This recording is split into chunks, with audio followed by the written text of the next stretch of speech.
ଆଜି ପରୀକ୍ଷିତ ଯୋଡ଼ାବସ୍ଥାରେ କହୁଛନ୍ତି ସୁଖଦେବ ଗୋସ୍ୱାମୀ ଆଗରେ ହେ ମହାଭାଗ हे गुरुदेव मते सूर्य वंशर कहानी टिके श्रवण कर मते बोल आनंद हरिव ये सूर्य वंशर कहानी हला अंश मानकर पुत्र हेले दिलीप दिलीपकर पुत्र हेले रघु रघुकर पुत्र हेले अज अजंकर पुत्र हेले दशरथ दशरथकर पुत्र हेले राम।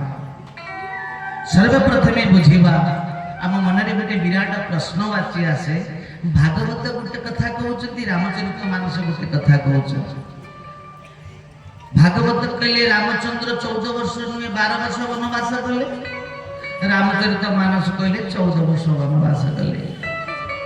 भागवत कहले रामचंद्र दशरथकर पुत्र नुह पुणी सही भागवत एकादश स्कंद रे कहा गला दशरथकर पुत्र हेले राम।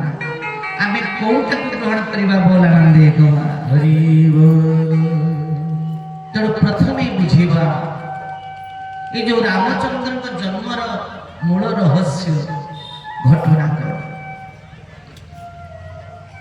ना लुमपाद नामक जने ऋषि थिले। कथाटी को मां माने भल भाग श्रवण कर अनमनस्कर प्रसंग बुझी पारिबे।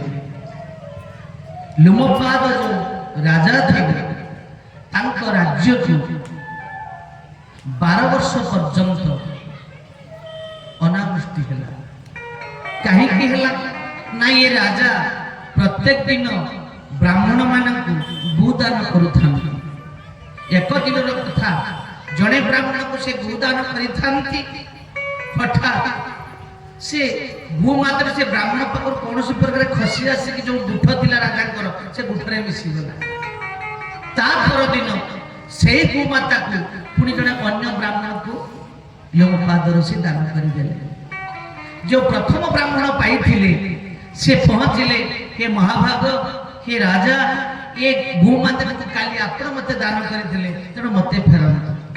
द्वितीय जो ब्राह्मण नहीं से कस्मिन देले नहीं जते प्रकार कहले लुमपाद ऋषि कहले देख से तो गोमाता दौना ता बदल में 4टी गोमाता तुमको देवी किंतु ये ब्राह्मण कस्मिन काले राजी हेले नाही।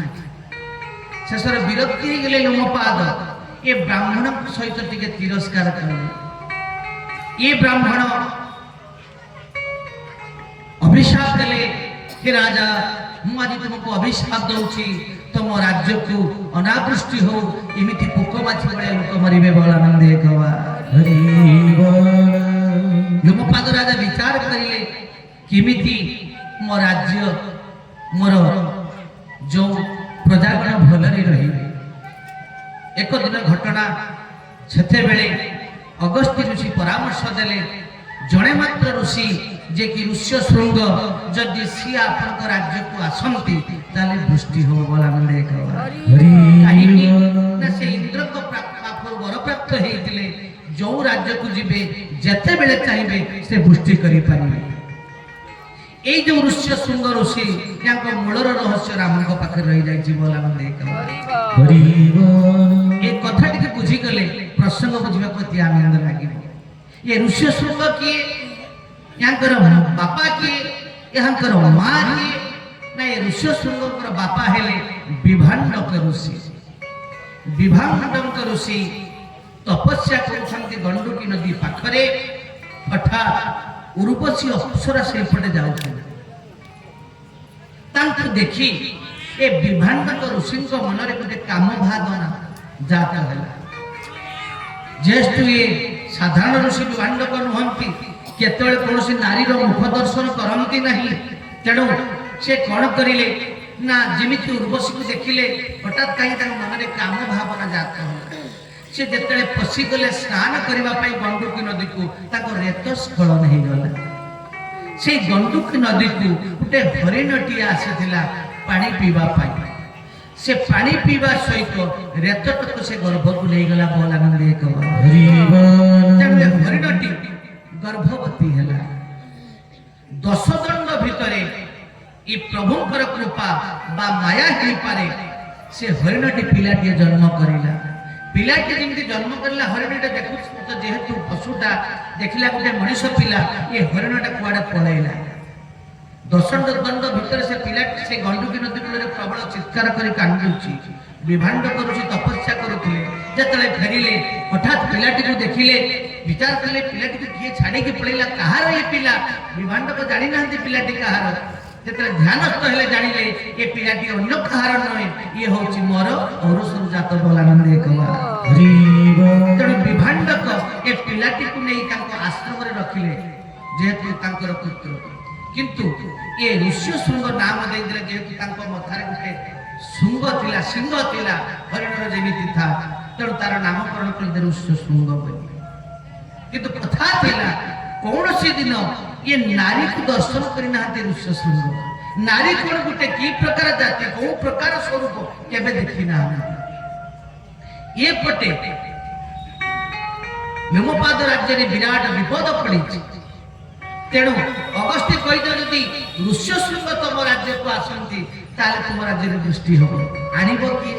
एते बड़ साधु महात्मा बाबाजी तांको राज्य रे जणे बेश्या थिले गणिका जार नाम है जरता।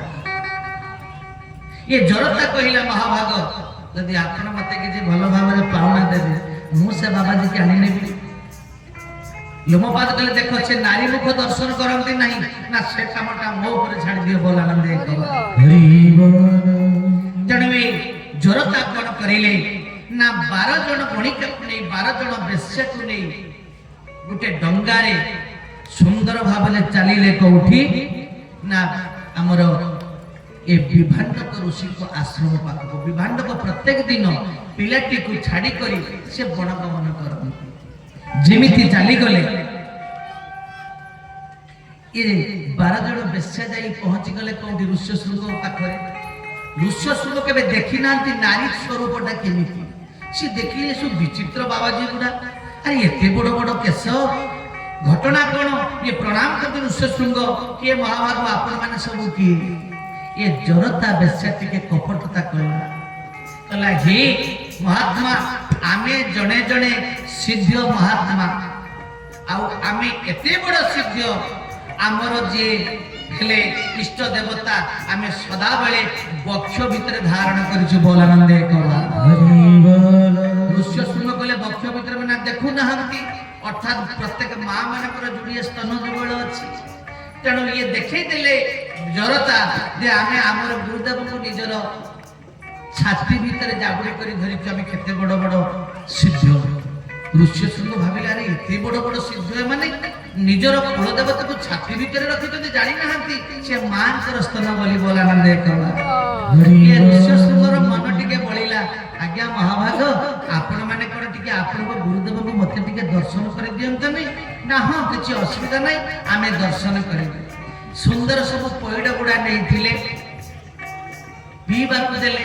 ऋष्यशृंग केबे पइड पी ना से पानी पी के अति आनंद हेले। सुंदर सुंदर बासना सब तैल गुडा नैथिले ऋष्यशृंग देह रे बोली हेले से बासना पाई ऋष्यशृंग भोली भोली ताको मन पड़िला जे प्रकृति माने एते बड़ सिद्ध महात्मा ताको गुरुदेव को छाती रे धरि चंदी माने मुटी के दर्शन करिबी बोलानंद एकवा। तेणु एक दिन विभाण्डक ऋषि आसिले देखिले ये आश्रम रो बासना अलग प्रकार पचारि देले बापरे ये आश्रम को किया आसेतिला ना बाबा जो आसेतिले सिद्ध पुरुष माने देखा केते सुंदर ताको केश गुड़ा केते सुंदर सुंदर से माने वेशभूषा हेइचंती बापा जानिछ ना कोन ना निजर इष्ट देवता को निजर वक्ष भीतर धरिचंती बोलानंद एकवा। हरि बोल। विभाण्डक बुझी गले मो पुओ तो नारी दर्शन करिनी ये कहार माया रे पड़िछि। विभाण्डक कहले देखो तमे सेमानक माया रे केते बेले पड़ो ना तमे तुम साधना रे रत रुह बोलानंद एकवा। हरि बोल। किंतु विभाण्डक पड़ी जदि ताको मन रे पसिछि मो सेई गुरुदेव को देखिबी ताको इष्ट देवता को देखिबी जे केते बड़ साधक माने। एक दिन रे जाइछन्ति विभाण्डक ऋषि बन को एई अवतार जरता बेसा पहुंची गले तांकर से 12 जन माने गणिका सहित एवं कायदा कसरत करी डंगारे नहीं पड़ी आसिले कहा तो ऋष्यशृंग। ऋष्यशृंग जिमिति पसिछन्ति लोमपाद राज राज्य को सांगे सांग दृष्टि हेला बोल आनंद एकवा एवं ऋष्यशृंग जानी गले एमाने छलना करी कपट करी आनिचंती एमाने कौनसी साधक नुहंती एमाने जणे जणे नारी जो माने गणिका कह जाउची लुमपात डरी गले काले हुए तो आमके अभिशाप देदेव मो राज्यटा को ध्वंस करदेव तेणु लुमपात राजा कौन करें ना छानिया मानिया निज कन्या जार नाम है शांता ता सहित ऋष्यशृंगर बाहागर करदे बोलानंद ऋष्यशृंग